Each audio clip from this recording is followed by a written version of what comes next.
শেষ পর্যন্ত কথাদের প্ল্যান অনুযায়ী ধরা পড়ে গেল প্রান্তিক। সম্পূর্ণ জানতে ভিডিওটিতে একটি লাইক করে প্রথম থেকেই দেখতে থাকো। গল্পের শুরুতেই দেখা যায় সবাই মিলে আলোচনা করতে থাকে কি করে প্রান্তিককে ধরা যায়। তখনই প্রত্যয় বলে, আরে তোমরা এইসব ফালতু আলোচনা কেন করছো? ওকে ধরে সোজা গারদের পিছনে ভরে দিলেই তো হয়। আর তাছাড়া যখন আমাদের কাছে প্রমাণ আছে। কিন্তু তখন কথা বলে, না না না না, এটা করলে আমরা ভুল করব। আগের বারও তো আমরা এইভাবেই প্রান্তিককে জেলে ঢুকিয়েছিলাম, কিন্তু তাতে কি লাভ হলো? লাভ কি কিছু হয়েছে? উল্টে ক্ষতিই হয়েছে। এবারেও যদি এমনটা কিছু করি তাহলে ক্ষতিই হবে, লাভের লাভ তো কিছু হবেই না। উল্টে আবারও ওর বাবা ওকে ছাড়িয়ে নিয়ে চলে যাবে। তখনই দেখা যায় জুনি এইটা বলে যে একদম ঠিক কথা বলেছে কথা, তবে অন্য কিছু আমাদেরকে ভাবতে হবে। একটা উপায় আছে, যদি আমাকে টোপ হিসেবে ব্যবহার করা যায় তাহলেই তো হয়। তখনই কথা বলে, এসব তুই কি বলছিস জুনি? তোর কি পুরো মাথা টাথা খারাপ হয়ে গেছে? প্রান্তিককে ধরার জন্য আমরা তোকে টোপ হিসেবে ব্যবহার করব? না জুনি, না, এটা হতে পারে না। জুনি তখন বলে, কেন হতে পারে না? দেখ কথা, যদি আমরা প্রান্তিককে ধরতেই চাই তাহলে এইরকমভাবেই ধরতে হবে। আমি জানি আমাকে ফিরিয়ে নেওয়ার জন্য ও যা ইচ্ছে তাই করতে পারে।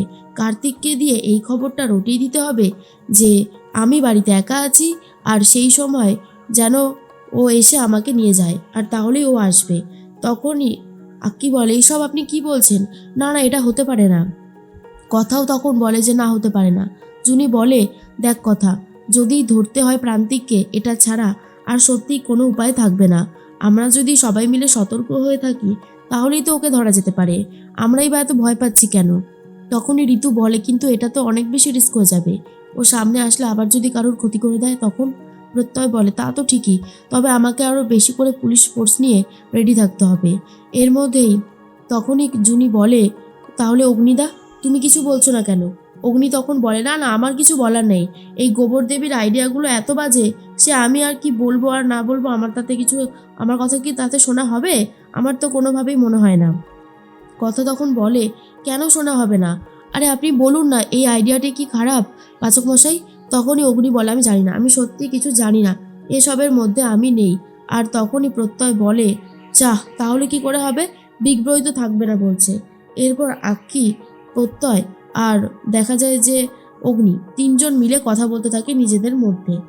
আক্কি তখন বলে, আমি নিজে কি করব সেটাই বুঝতে পারছি না।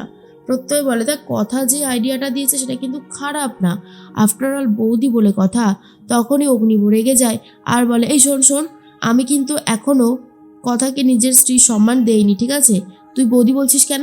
তখনই প্রত্যয় বলে, আরে রাগ করিস না বিগ্রহ, তবে কথার আইডিয়াটা কিন্তু একদম ঠিকঠাক, আমার কাছে কিন্তু ঠিকই লাগছে। তখন অগ্নিব বলে, যখন ঠিকই লেগেছে তখন আর কি করা যাবে নে, তোরা শুরু করে দে তোদের প্ল্যান মাফিক কাজ। এর মধ্যেই কনস্টেবলকে দিয়ে কার্তিককে নিয়ে আসার ব্যবস্থা করে। কার্তিক তখন বলে, স্যার আমাকে ছেড়ে দিন না, আপনারা তো নিজেরাই বললেন এই সমস্ত কার অনুরোধে আমি করেছি, তাহলে আমাকে কেন অ্যারেস্ট করছেন? তখনই কার্তিককে লোভ দেখাতে শুরু করে প্রত্যয় আর বলে, হ্যাঁ হ্যাঁ হ্যাঁ, ছেড়ে তো তোকে দেবই। দেখ, তোকে এইখানে রেখে আর কী করবো, কারণ তুই তো অন্যায় করিসনি, তবে যে অন্যায় করেছে তাকে তো তোকে ধরিয়ে দিতে হবে। তোকে একটা কাজ করতে হবে, আর তুই যদি সেই কাজটা করিস তাহলে তুই ছাড়া পেয়ে যাবি। তখনই কার্তিক বলে, কি কাজ করতে হবে বলুন স্যার, আমি সব কাজ করতে রাজি আছি। তখনই প্রত্যয় বলে, নে ফোনটা ধর, এরপর ফোন কর, তোর প্রান্তিককে ফোন করে বল যে কথাগুলো আমি শিখিয়ে দেব। এরপর কার্তিক রাজি হয়ে যায়, প্রান্তিককে ফোন করেছে। প্রান্তিক তখন বলে, কিরে তুই কোথায় ছিলিস বলতো? কতবার তোকে ফোন করেই যাচ্ছি, ফোনটা ধরছিস না কেন? এবার বল, সব ঠিক আছে তো? তুই ঠিক আছিস তো? তখনই কার্তিক বলে, হ্যাঁ গুরু, হ্যাঁ আমি ঠিক আছি, আমার আর কি হবে? শোনো না, তোমাকে একটা জবরদস্ত খবর দেওয়ার আছে, যেই খবরটা শুনলে তুমি নিজেও অনেক বেশি খুশি হয়ে যাবে। প্রান্তিক তখন বলে, কি খবর? এরপরে কার্তিক বলে, তুমি তো লাস্ট ওই প্ল্যানটা করলে, ওই ওষুধের গাড়ি তো ক্যাম্প পর্যন্ত পৌঁছে গেল। শোনো, ওই গুহবাড়ির ওপর নজর রেখে জানতে পেরেছি ওরা আজকে বেশ বড় করে ন্যাড়া পড়ার আয়োজন করছে। সমস্ত দায়িত্ব তো জুনি বৌদির। আজকে সবাই মিলে যখন আয়োজন করবে আর ন্যাড়া পোড়াতে ব্যস্ত থাকবে, তখন জুনি বৌদিকে তুলে নিয়ে আসলে হয় না গুরু? কথাটা শোনার পর প্রান্তিক বলে, তুই শিওর জানিস? আর এদিকে প্রত্যয় লাঠি নিয়ে এদিক ওদিক ঘোরাঘুরি করতে থাকে, যাতে কার্তিকের কোনো চালাকি বুদ্ধি এখানে অ্যাপ্লাই করতে না পারে। তখন প্রান্তিক বলে, কিরে বল, তুই শিওর? কার্তিক তখন বলে, বলছি তো গুরু, আমি একদম শিওর।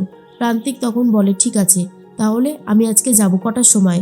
তখনও বলে দেয়, সন্ধে 6টা। প্রান্তিক বলে ঠিক আছে, সেটাই হবে তাহলে। এরপরেই কার্তিককে নিয়ে যাওয়া হয়। আর অন্যদিকে প্ল্যান মাফিক কাজ হবে বলে সবাই মিলে আরও ভালো করে প্ল্যান করতে থাকে। এর মধ্যেই কথা তখন চলে এসেছে ঠাকুর ঘরে, আর সবার সাথেই প্রণাম করতে থাকে।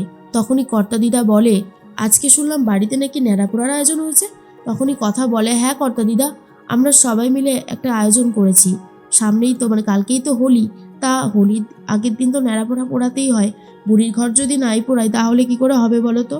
কর্তা দিদা বলে, তা বেশ করেছো, করো করো, তোমাদের মনে যা ইচ্ছা হয় সবটাই করো। এর মধ্যেই কথা, তারপরে অগ্নিভ, প্রত্যয় সবাই মিলে আলোচনা করতে থাকে। এদের আলোচনা দেখার পরেই তখনই চলে এসেছিল মেজো কাকিমণি। আর মেজো কাকিমণি বলে, ব্যাপারটা কি হলো? হঠাৎ করে কথা আবার এই নবীনদের দলে যোগ দিল কেন? ও তো প্রবীণদের দলে থাকে। পুরো ব্যাপারটাকে শোনার চেষ্টা করে। অগ্নিভ তখন বলে, শোন কথা, এইবার যদি কোনো গন্ডগোল হয় না, আমি কিন্তু তোকে ছাড়বো না। এর মধ্যেই চলে এসেছে তিমির আর বলে, ব্যাপার কি এই কথা? তুমি তো সবসময় আমাদের সাথে থাকো, তুমি এখন ওদের সাথে কি করছো? হ্যাঁ, না না না না না না, দল পাল্টালে কিন্তু হবে না। কথা তখন বলে, না না, আমি দল পাল্টাইনি, আসলে সবার সাথে ওই ন্যাড়াপোড়া নিয়ে আলোচনা করছিলাম। তিমির বলে, ন্যাড়াপোড়া? ও ন্যাড়াপোড়া হবে বুঝি? কথা তখন বলে, হ্যাঁ, আমরা এবারে বড় করে ন্যাড়াপোড়ার আয়োজন করছি, অনেক বড় করে। কথাটা শোনার পর তিমির বলে, বাহ, এটা তো খুব ভালো আইডিয়া, দারুণ দারুণ, এই আইডিয়াটা শুনতে কিন্তু আমার বেশ ভালোই লাগলো। তোমাদের এটা কিন্তু করতেই হবে।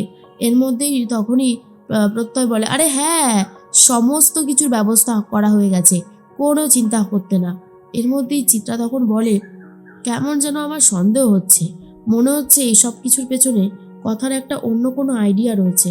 হতেই পারে, না হবার কিছুই নেই, কারণ এই কথাকে বিশ্বাসই করা যায় না। এর মধ্যেই অগ্নিব বলে, শোন কথা, আমি একটা কথা তোকে ক্লিয়ারলি জানিয়ে দিচ্ছি।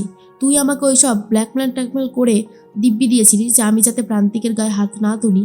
এরপর যদি প্রান্তিক জুনি বা আমাদের বাড়ির কারোর কোনো ক্ষতি করার চেষ্টা করেছে, তাহলে কিন্তু ওকে আমি ছাড়বো না, আমি তোকে আগে ভাগেই জানিয়ে রেখে দিলাম।